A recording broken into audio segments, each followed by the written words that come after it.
Non, c'est la paracha de Kitissa. Elle est très riche, Kitissa. Il y a la Kétoret, il y a le Shabbat, il y a le Hegel. Hein? Alors, maintenant, Rav Elchanan Wasserman, alav shalom, il a dit, il n'y avait plus de quoi manger à la yeshiva. Qu'est-ce qu'il a fait? Il a pris un billet, il est parti en Amérique.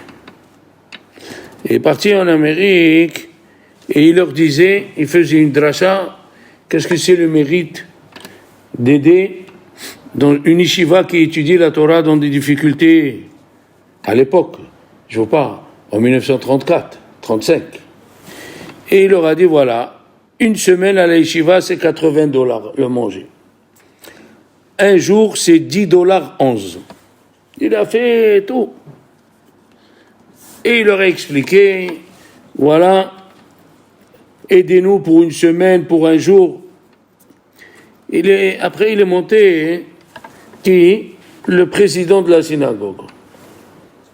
De quoi il a parlé, le président de la synagogue? Il a dit, mes amis, même 50 centimes de $1, c'est une grande tzedaka. Même $1, c'est une grande tzedaka. Qu'est-ce qu'il a voulu faire en disant ça? Il a cassé la quête qu'il est venu faire Rabbi Elchanan Wasserman. Le même yeshiva? Hein? Le même yeshiva? Non, le président de la synagogue. Ah, d'accord. Il lui a cassé tout le boulot. Les gens, ils étaient prêts à donner $100, 150. Il vient celui-là et il leur a dit, non, $1, ça suffit, un demi-dollar. Il lui a tout cassé. Après les deux discours, les gens, en entendant le deuxième, tu as compris, ils ont donné $1, un demi-dollar.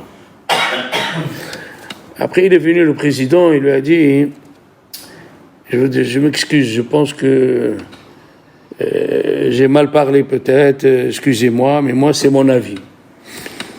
Il a dit, tu n'as pas à t'excuser. Ah ouais? Si tu t'excuses, tu sens que tu as fait du mal. Mais moi, je te dis, tu n'as pas à t'excuser. Il a dit, pourquoi? Il a dit, c'est écrit dans la paracha, Re'e karati, il dit Moshe, Dieu il dit à Moshe, Re'e karati beshem ben Salel. Oui? Ben Uri, ben Hor, le Matéouda. Ça veut dire, choisis Betzalel. Choisis Betzalel pour faire la avodat HaMishkan. Et là, Rav Elchanan Wasserman, il a fait revivre un verset extraordinaire. Extraordinaire. Il lui a dit, imagine-toi, Moshe, il est descendu, il voit un homme qui est debout, il lui dit, c'est toi Betzalel? Il lui dit, non, je ne suis pas Betzalel. Ah, tu...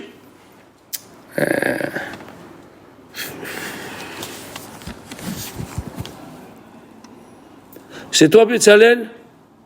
Il lui dit, c'est toi Betzalel? Il lui dit, non, je ne suis pas Betzalel. Il cherche encore un autre, il voit avec une grande barbe, il lui dit, c'est toi Betzalel? Non, c'est pas moi Betzalel.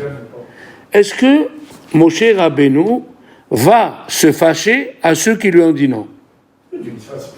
Pourquoi tu veux qu'il se fâche? Tu l'appelles Betzalel, c'est pas Betzalel.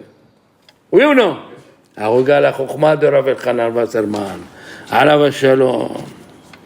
Il a dit, la tzedaka qu'on fait, elle est à kol min hashamayim, le mérite de ce que tu vas donner, c'est écrit là-haut.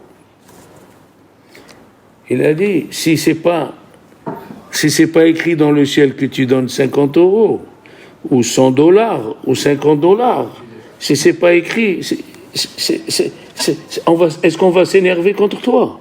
Dans le ciel, ils ont dit, c'est pas lui le shaliach. L'autre, il est resté comme ça. Il a cru que Rav Elchanan Wasserman va se vexer. Il a cru que Rav Elchanan Wasserman va le prendre en grippe. Il lui a dit, monsieur, comment je vais m'énerver alors que tu n'es pas le shaliach?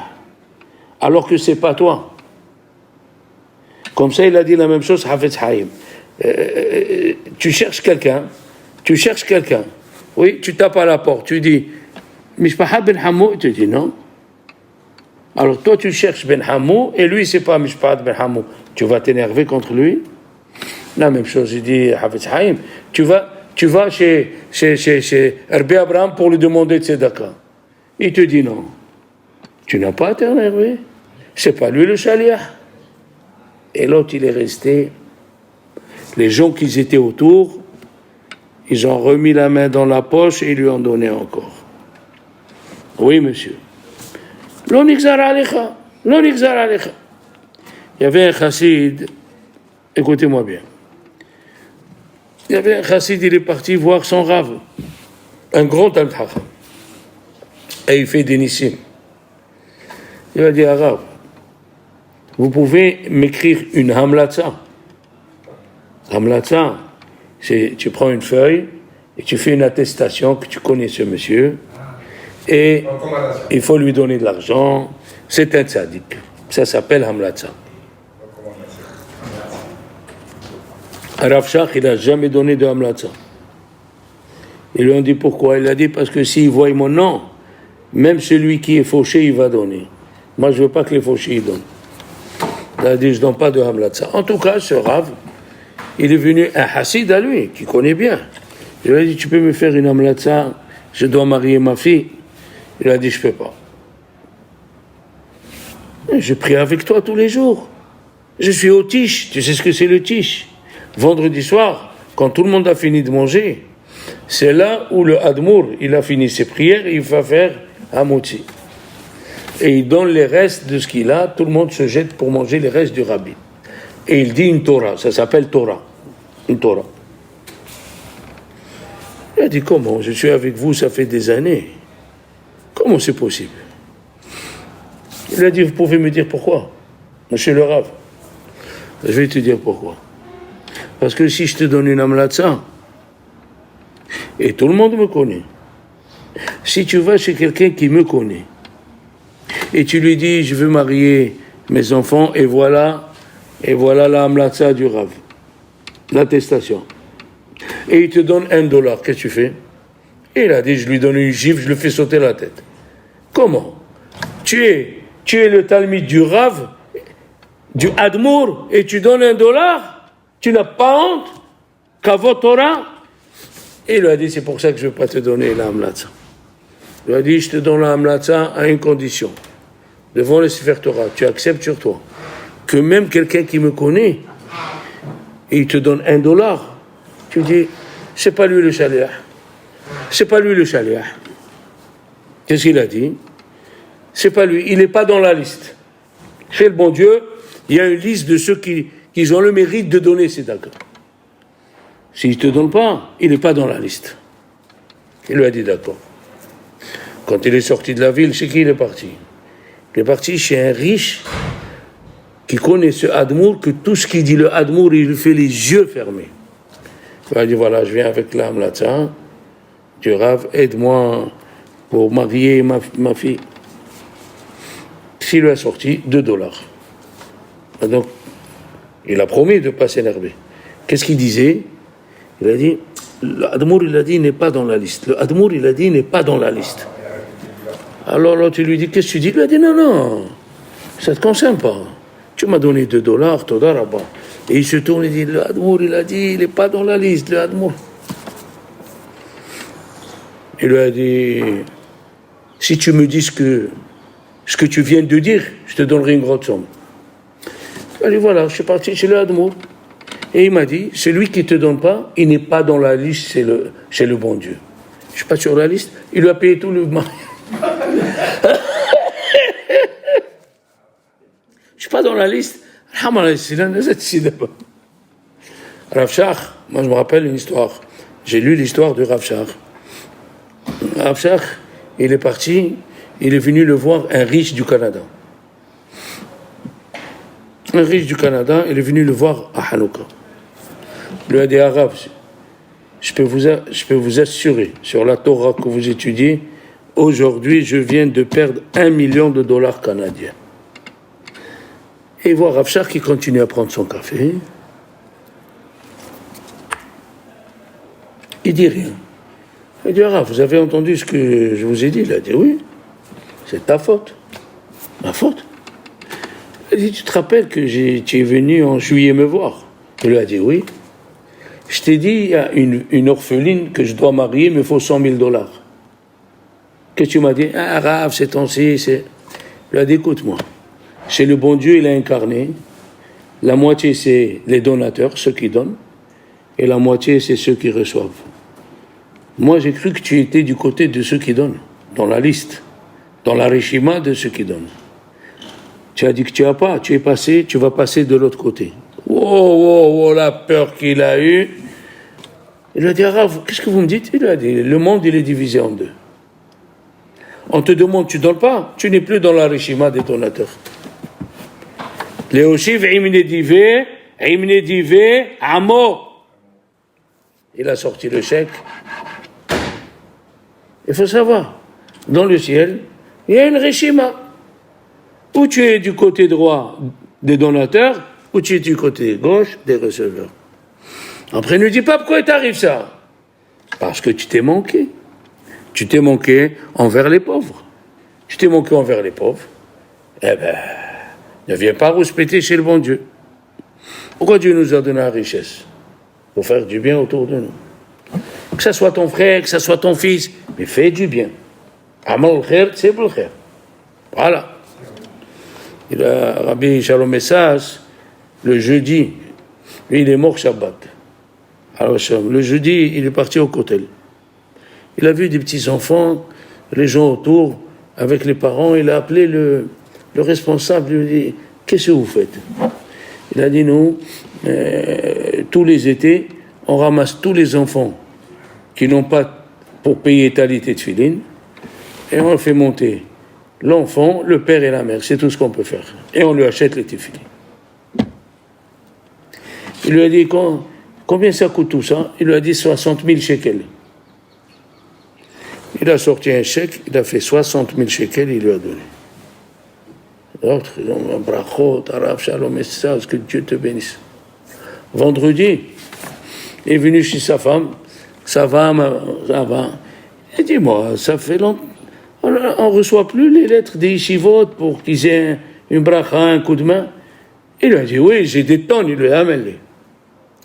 Il a distribué 200 000 shekels le vendredi. Et le Shabbat après-midi, il lui a dit à sa femme, on a bien vécu. Il lui a dit, pourquoi tu me dis ça? Est-ce qu'on a bien vécu?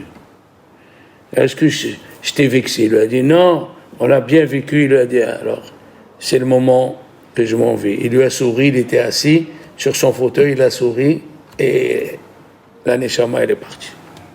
Et c'est tzaddik. La Gemara dit, celui qui meurt Shabbat et en souriant, voilà, quelqu'un qui aime le misvot, quelqu'un qui l'aime, les misvot, la misva vient chez lui. La misva vient chez lui. La misva, voilà. Alayhi shalom. Comme ça, il a dit Rav Shach. Maintenant, on continue. Même si toi, tu ne vois pas. Toi, tu ne vois pas. Il y a écrit dans la faute du veau d'or, il lui a dit Dieu, hein? Non. Et qu'est-ce qu'il lui a dit? Non. Veraïta et tahorai. Tu verras derrière. Et maintenant, qu'est-ce que ça veut dire? Il dit Rashi, il lui a montré le dalet des téphilines de Dieu. Hein? Toi, tu vois pas. Toi, tu vois pas. Mais il lui a montré les téphilines, le dalet des téphilines de Dieu. Le dalet des téphilines de Dieu. Qu'est-ce que ça veut dire? Il lui a montré le dalet. Écoutez bien.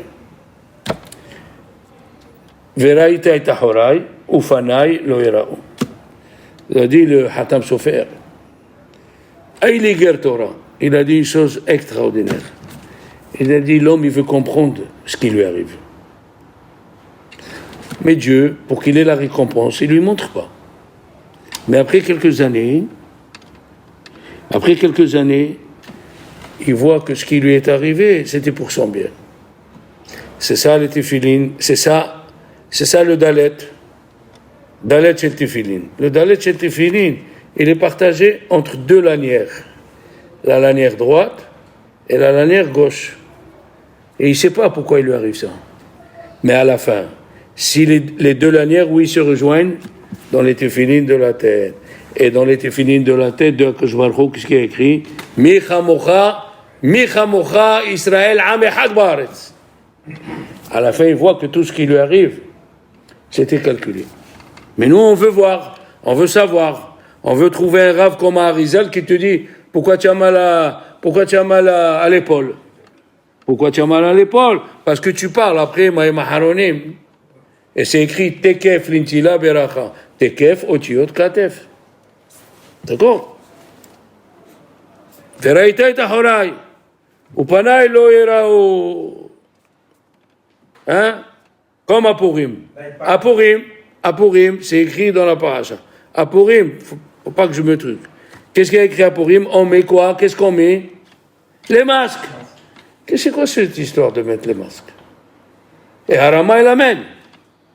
Et les Vénitiens, ils disent qu'eux, ils ont inventé le carnaval de Venise, ça fait 1000 ans. Ils ne savent pas que nous, ça fait 3000 ans on a le carnaval à Purim. 3000 ans. On met les masques. C'est quoi un masque? Le icard du masque, c'est ce que tu vois, c'est pas le bonhomme. C'est pas le monsieur. Un masque, il a la forme d'un monsieur. Et c'est quoi le jeu? Tu crois que tu vois quelqu'un, mais en vérité, bas les masques. Tu vois une autre personne. La même chose, Akadosh Baruch Hu, à Purim, il a montré. Hein? Les gens, ils ont eu peur, celui-là. À la fin, qu'est-ce qui s'est passé? Voilà, Léon. Voilà. Tout, ils ont vu une femme juive avec un goy. Elle a été prise. Esther, elle a été prise. Comment c'est possible? Comment? Hein? Personne ne comprenait. Et qu'est-ce qu'elle a fait? Elle a invité Aman. Une juive à nous. On ne comprend pas. Mais avec le temps, tu vois que toute la fête de Purim, elle commence de la fin pour le début. Mais le début, tout le monde tremblait. Eh ouais. Veraita et ahorai. Hein? Il a dit le Hatam Sofer une fois, hein, quand il était jeune, il était à la yeshiva de Rabbi Nathan Adler, c'était son rave. Et en face, Rabbi Nathan Adler, il y avait une caserne. Il est venu, un jeune homme, il a rencontré Hatam Sofer, il lui a dit, excusez-moi, est-ce que vous pouvez m'aider? Je voudrais apprendre l'hébreu. Tu veux apprendre l'hébreu? Oui, il lui a appris l'hébreu. 20 ans après, la communauté de Persbourg, elle était en danger. Ils sont venus voir le Hatam Sofer, il est passé au tribunal. Et le juge, il a dit suspension de séance. Ils sont sortis, suspension de séance, et il l'a fait rentrer au bureau, il lui a dit, tu me connais, arabe? Il a dit non. Il a dit, à moi tu as appris l'hébreu. Je viens te dire, n'aie pas peur, tout va bien se passer. Alors toi, au début, tu as enseigné à quelqu'un que tu ne connais pas. 20 ans après, Veraïta et Tahorai. 20 ans après, tu vois que Dieu, ce qu'il a fait, aïe, aïe, aïe, aïe, aïe, aïe, aïe, aïe, aïe, aïe, aïe, aïe. Itro, hein? Itro, il a dit, maintenant, j'ai cru que tout ce que les Juifs, ils ont passé, c'était Midat Adin. Qu'est-ce qu'il a dit? Ata yadati. Mais c'est Ata. Ata yadati ki Hashem wa Elokim. Qu'est-ce que tu es en train de nous raconter? Ata yadati, que tout ce qu'ils ont souffert les Juifs, Elokim, c'était Hashem, c'est Midat Arahamim. Et c'est pour ça, hein, comme ça il a dit, maintenant j'ai compris qu'il faut attendre pour voir que tout ce qui fait Dieu, la magnificence de Dieu, c'est pour notre bien. Tout ce qui fait Dieu, c'est pour notre bien. Et le Admour, il a dit, comme ça, il faut expliquer Shema Israël. Shema Israël. Hashem Elokeinu, quand tu vois que Dieu, qui est malé Rahamim, et il est dur, Hashem Elokeinu, attends un peu, tu verras Hashem Ehad, c'est Midat Rahamim. C'est pas Midat Adin. C'est pas Midat Adin.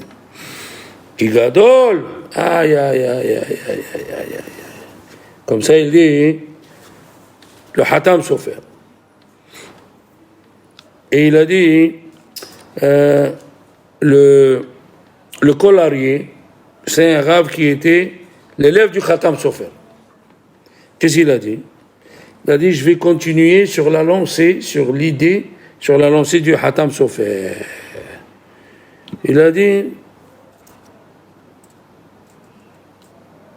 de la tête, il sort de lanière. Et d'un côté, tu vois qu'il y a Midat Elohim. Et de l'autre côté, tu vois que c'est Midat Adin. Mais en vérité, les deux, ils se rapportent à la Midat Rahamim. Maintenant, écoute bien, Léon, tu vas voir des petits hidushim fantastiques. Quand les Juifs, ils ont dit Naaseh Venishma, combien d'anges ils sont descendus pour leur donner une couronne? 600 000. Ils sont descendus 600 000. Ouais. 600 000. Et les 600 000, chacun il a donné 2 couronnes. Un pour Naaseh, un pour Nishma. D'accord? Quand ils sont descendus, quand ils ont fait le Hegel, combien d'anges ils sont descendus pour enlever les 2 couronnes? 1 200 000. Malachi Habala, ils sont descendus. À la question, elle est... Nous, on sait, comme ça il dit le Ein Yaakov, dans Shabbat. Il dit le Ein Yaakov, nous, on sait que Midat Rahamim, Merubba al Midat Adin. Midat Rahamim, elle est mieux. Comment on le sait? On sait Hesed la Alafim. Eh oui. 4 générations. Et là, qu'est-ce qu'on voit? Midat Adin, elle est plus forte que Midat Rahamim.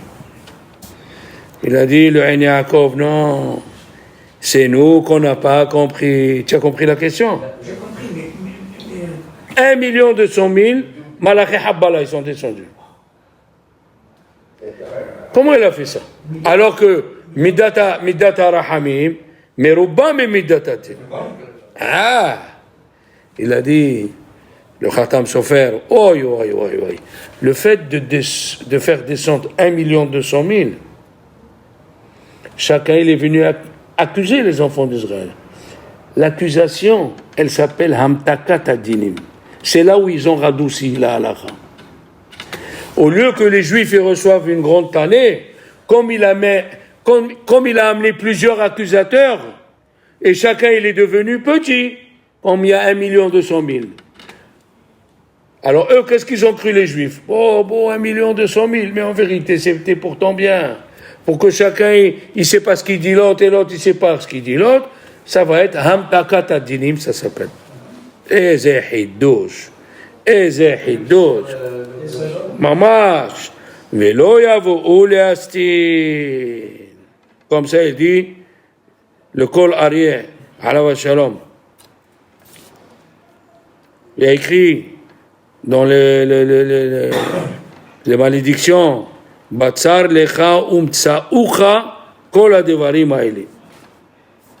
Il dit, la Gemara elle dit que quand il y a une Sarah dans le monde, c'est pour les enfants d'Israël, pour qu'ils fassent teshuva. Oui, dans le Perek Bet de Ta'anit, Perek Bet de la Tosefta, il a dit Rabbi aussi, quand il va venir le Mashiach, il va avoir le Maboul de la Magefa. Maboul chez le Magefa. Pour qui? Pour les Goïms, pas pour nous. C'est pour réveiller les Juifs à faire teshuva. Il a dit, c'est écrit Batsar Lecha. Qu'est-ce que c'est Batsar Lecha? Batsar, regarde ce qu'ils disent. Comment les Admourim, ils avaient une autre paire de lunettes. Batsar Lecha, si tu vois que tu as une tzara, et tu sens que c'est une tzara, c'est pour toi, mais chez Dieu, c'est du bien. Oh là là là là là là là là. Attends un petit peu, tu vas voir. Attends un petit peu. Batsar Lecha. Hein? Il a écrit quand Moshe Rabbeinu, il a prié pour les enfants d'Israël, dans la Gemara de Brachot, il a dit Hodi inina ve'ata imatzati hem be'enecha Hodi inina et derachecha. Ouais?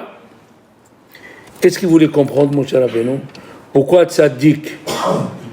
Pourquoi tzaddik veralo? Veracha vetovlo? Pourquoi? Tzaddik vetovlo, il y a tzaddik veralo.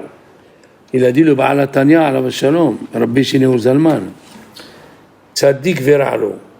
C'est un tzaddik, mais il sent que Dieu lui fait du mal. Tu as compris? C'est pas un vrai tzaddik alors. Hein? C'est pas un vrai tzaddik. C'est un vrai tzaddik qui ne fait pas d'averot. Et il sent que c'est Dieu. Et il sent, pourquoi Dieu me fait ça? Pourquoi lui il n'a pas et moi j'ai? Pourquoi sa femme elle est gentille et ma femme qbeha? Pourquoi? Toute la journée. Toute la journée, je respecte. Ils sont tous pareils. Voilà. Tzaddik, vera'lo. Il voit toi. Et il y a tzaddik, vetovlo. Tout ce qu'il reçoit, il dit, Baruch Hashem, ça veut dire que je suis plein de tâches et du bon Dieu, il est en train de me nettoyer. Tzaddik, vetovlo. Hein? Odi'inina et derachecha. Écrit, hein? Odi'inina et derachecha. Léon, derachecha, il a écrit sans yud. Ah, bah. Ah, non, bli yud. Sans yud. Que tu saches qu'au début, tu crois que Dieu, il est caché de ce qui t'arrive, mais en vérité, Dieu, il est là. Il a dit, Kitissa et Rosh Béné Israël, qu'est-ce que c'est Kitissa? Il dit, Rashi, Nessi Outrosh. Lève-leur la tête. D'accord? Il a dit le Admour, Alwa Shalom. Il faut compter les enfants d'Israël, il faut les compter. Mais on ne peut pas les compter. Parce qu'il faut les compter avec un demi-shekel. Venatenu, ish kofer nafsho. On ne peut pas les compter. Il dit, Rashi, pourquoi Dieu il a dit de les compter? Pourquoi il faut donner un demi-shekel? Pourquoi on ne dit pas 1, 2, 3? Parce que si on dit 1, 2, 3, Machnis Bahem Einara. Alors il a dit, Rav Betzalel, il a dit, ne les compte pas et ne donne pas une demi-pièce. Et comme il les aime, il les compte. Comme on dit, non. Tu vois, c'est ça la question. Tu les aimes. Pourquoi tu lui demandes une demi-pièce? Chez le Ikanes Bahem Einara, ne les compte pas et ne donne pas de demi-pièce. Il a dit, pourquoi Dieu il a dit de les compter? Quand est-ce qu'il a dit de les compter? Après la faute du veau d'or. Et après la faute du veau d'or, ils sont morts. 3000 qu'ils ont fait Befaresia en public et tous ceux qu'ils ont fait en cachette. Ils sont morts. Maintenant, qu'est-ce qu'ils ont senti les Juifs? On n'est plus aimé de Dieu. Qu'est-ce qu'il a dit Dieu à Moshe? Va les compter. Et qui donne un demi-shekel. Les chaper anavchotechem. Mais compte-les, dis-leur qu'ils sont encore importants à mes yeux. C'est-à-dire, quand quelqu'un est dans une mauvaise position, il faut aller de suite et l'encourager qu'il lève la tête. Écoutez bien, vous allez voir une chose extraordinaire. Oui. Qui dit ça, est Rosh Ben Israël. Nesiut Rosh. Il a dit, dans le Teilim, tu le lis tous les Shabbats, Yegia kapecha kitochel. Ouais. Yegia kapecha. Et la Gemara, elle a dit dans Brachot, celui qui se nourrit de ce qui, du fruit de son travail, il est mieux que quelqu'un qui craint Dieu. Gadol anehene, megia kapav, yotel meyere shamay. Comment tu vas expliquer ici? Pour expliquer ceci, écoutez bien.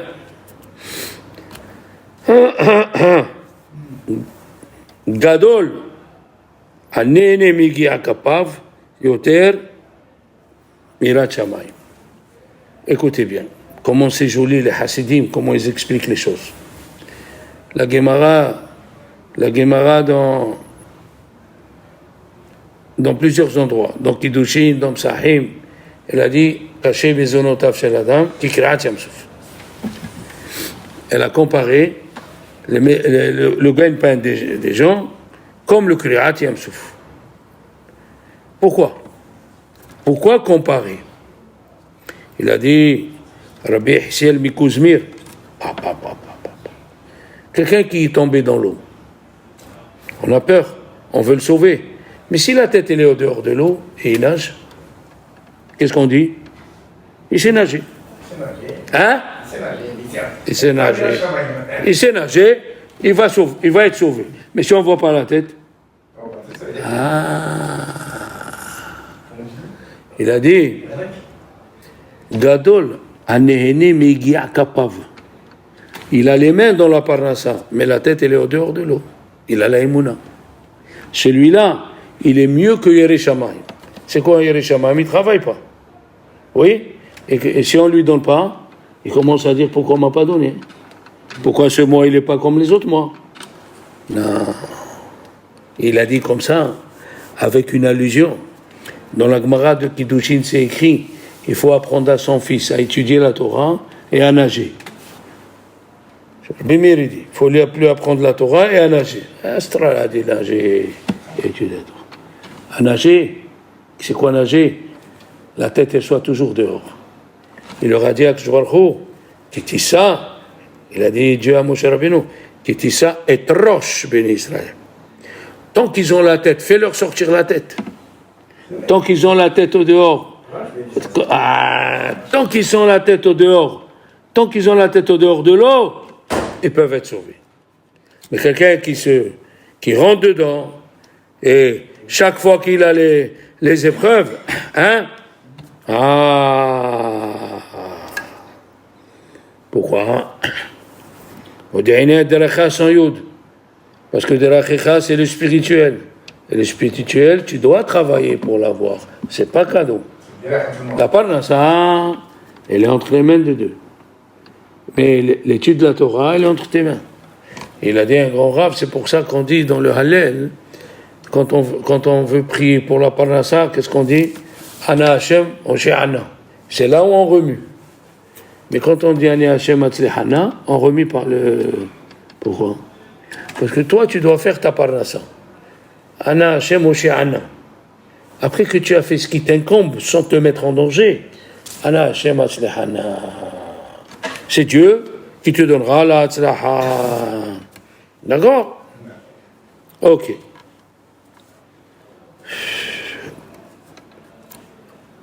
Mais comme ça, il a dit sur Admour, ok, Mamash. Faut pas être mesaken asmo pour la parnassa. Parce que la parnassa, elle est entre les mains de Dieu. Hein? Combien des gens, les enfants, combien des gens, ils ont fait des programmes sur l'argent qu'ils ont, à la fin, tout est tombé à l'eau. Ils ont fait des programmes, on va investir là, le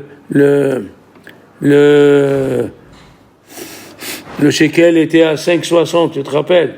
Et les Français, ils allaient, ils faisaient, Khbla, ils faisaient. À la fin, les pauvres, au lieu de recevoir 6 000 shekels par mois, et 3 300 shekels à l'Est, ils ont été ma'aminim. Il ne faut pas être ma'amin dans ce que tu fais. Il faut être ma'amin que la parnassa, elle est de Dieu. Qu'est-ce que c'est écrit? Il a fait Talmud Torah derech eretz. C'est bien d'étudier la Torah et après de travailler en même temps. Pourquoi il n'a pas écrit le contraire? Il a fait derech eretz et Talmud Torah. Tu allais poser la question. Pourquoi c'est pas? Il a dit non. Si tu étudies la Torah et tu fais la parnassa, alors au milieu de la parnassa, la Torah que tu as étudiée, elle vient t'aider. Mais si tu es dans la parnassa, mais la Torah est en dernier, non, monsieur. Il faut que tu restes toujours la tête en l'air dans les épreuves. Toujours la tête en l'air dans les épreuves. Hein? Kol mishbarecha v'gallecha alay avaru. Il a dit David Ameler, tout ce que tu m'as envoyé, les cassures de David Ameler, les vagues, et j'ai tenu. Il faut toujours raconter, parce que moi je suis venu dans la semaine où le Rav Rumi a perdu son fils. Je te parle de ça en 1970. C'est pas... Et Je devais venir le jour où il est niftar, mais je suis venu 3 jours après. Et jamais je pourrais oublier le Shabbat. On a mangé, il était dans les 7 jours, et il s'est mis à chanter les chansons de Shabbat. Et sa femme, elle lui dit, Eli, tu as perdu ton fils, et tu chantes. Shabbat, il n'y a pas de Avelot. Un Avelot be Shabbat. Et il s'est mis à chanter. Quelle force! Quelle force, ce monsieur, d'où ça sort, ça? D'où ça sort? C'est pour ça qu'il faut toujours garder la tête au dehors de l'eau, toutes les épreuves. Les enfants, la femme, l'argent, toujours, sois noble. D'accord? Qu'est-ce qu'il lui a dit Dieu? Moshe Rabbeinu, il a dit à Dieu, Vaïgash, Vaïmer el Hashem, Mehenina misifrecha, efface-moi de ton livre. Qu'est-ce qu'il dit Rashi? Shelo yomru, shelo haïti kedash levakesh rahamim. Oui, il a dit, Rashi, Moshe, il a dit, efface-moi pour pas que les gens ils disent que j'étais pas apte à demander la miséricorde pour eux. De qui on parle ici? De Moshe Rabbeinu. Qu'est-ce qu'il était Moshe? Ve'aish Moshe, anav me'od. Qu'est-ce que les gens ils vont dire? Tu cherches le kavod, Moshe. Question, hein? C'est quoi ça? Ma ikhpat lecha. Qu'est-ce qu'ils vont dire les gens? Hein? Comme ça, Moshe Rabbeinu, il se sentait le dernier des êtres humains. Oui? Alors il a dit, dans le Tana de Biliaou, Alav Shalom, il a dit, Perek Vav, je suis dans la génération où il n'y a pas Torah, où il n'y a pas de Avoda, seulement ils se mettent debout, hein, et ils se mettent à prier. Tza'akat Adal, Takshiv, Vetoshia. D'accord? Il a dit, le Admour, écoute bien. Quelqu'un qui donne sa vie pour la tfila, pour sauver des juifs. Comment Dieu le punit, il n'écrit pas son nom dans la paracha de Tetzavé? Dans toute la paracha de Tetzavé, il n'y a pas le nom de Moshe Rabbeinu. Comment c'est possible? Il a demandé. Non, il a dit, Ve'im ayin, mehenina misifrecha. Mais il a dit ça pour sauver les enfants d'Israël. Quelqu'un qui dit ça pour sauver les enfants d'Israël, on n'écrit pas son nom. Regardez comment un Admour, le Sfat Emet, comment les Admourim, ils voient la Torah. Il a dit, tu sais pourquoi il a été puni? Moshe Rabbeinu, parce qu'il a eu un doute si Dieu va écouter sa prière. Il a eu un doute, Moshe, si Dieu va écouter sa prière ou non. Ouais. Il faut être sûr et certain que chaque prière qu'on fait, Dieu il nous écoute. Qu'est-ce que ça veut dire, Ve'im aïn? Tu dois être sûr. Aïe, quelle explication. Quelle explication. Hein? Pourquoi? Et c'est là ce qu'il a dit, Moshe Rabbeinu. Même que je suis le dernier de dernier, je sais que Dieu, il accepte la prière de tout le monde. Hein? Écoutez bien. Moshe Rabbeinu, Masar Nafsho, parce qu'il a eu un doute. Alors maintenant, regarde la suite. La Gemara d'Ombrachot, elle dit, celui qui allonge trop dans la tfila, il tombera malade du cœur. Elle dit d'abord. Celui, kol hama'arich bitfilato, ou me'ayin ba, le basof yelo, mahalat al-lev. Monsieur, il prie, il allonge, il prie à Dieu, et quelle est la récompense? Il aura mal au cœur? Il a dit oui. Pourquoi tu allonges? Parce que tu as un doute si Dieu va écouter ta prière. Qu'est-ce que tu fais? Tu répètes. Tu allonges. N'allonge pas. Fais la moyenne. Tu dois être sûr que Dieu va t'écouter. Tu dois être sûr. N'allonge pas. Magnifique. Shabbat shalom.